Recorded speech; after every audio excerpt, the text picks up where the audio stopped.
Mga kapuso, mga taxi drivers o mga PUJ, nagrally at tubangan sa Land Transportation Franchising and Regulatory Board, LTFRB, sa unang adlaw sa recalibration sa mga taxi units. Ilang panawagan sa mga buhatan, dili pasipadan ang ilang panginabuyan. Anong report ni Alan Domingo. Kaya parihamin ninyo nga dunay kinay, dunay pamilya. Ano'y tao ayaw tao ni og misura.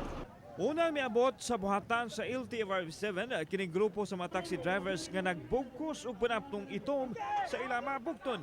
Bit-bit ang mga placards gipalanog nila ang ilang hangyo nga dili patuman ang pagmino sa flag down rate ug sa pag-inat ngadto sa 500 meters sa succeeding kilometers. Ipadayon jud. Hayan, Honda yung mag-drive. Wala naman yung may mahimo. Sa kita namang 3,000, may iba na nag 750. Oh, nya wala na mi amuan na. Dili kini ang unang higayon nga nagprotesta ang mga taxi drivers.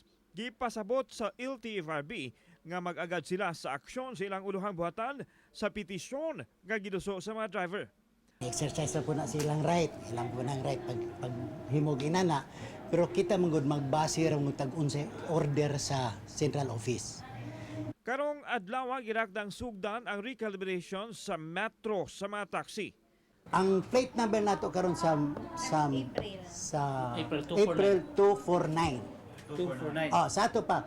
O karon kinahanglan ang nangwa dapat doon na magkuha ng confirmation to mga ending plates anang mga 249. Samtang nagprotesta ang mga taxi drivers, may abot usab ang mga PUJ drivers nga sakop sa grupo sa Piston.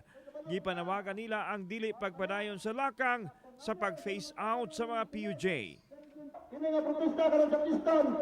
Protesta kini sa pagbabasura sa peace out, pagbabasura sa mga jeepney sa atong nasod Pilipinas. Protesta kini isip nagsuporta kini sa dakong suporta dito sa mga kaubanan namo sa kauluan nga nagrally karon. Pikuron sa pag-implement nga wa pa may department order. Nagkaabot karon diri sa buhatan sa LTFRB 7 ang grupo sa mga PUJ drivers ug sa mga taxi. Wa kini sila magsabot sa ilahang lakang apan nagkatakdo sila sa ilahang sentimiento nga mao ang pagproteher sa ilahang panginabuhian. Alan Domingo, Balitang Bisdak.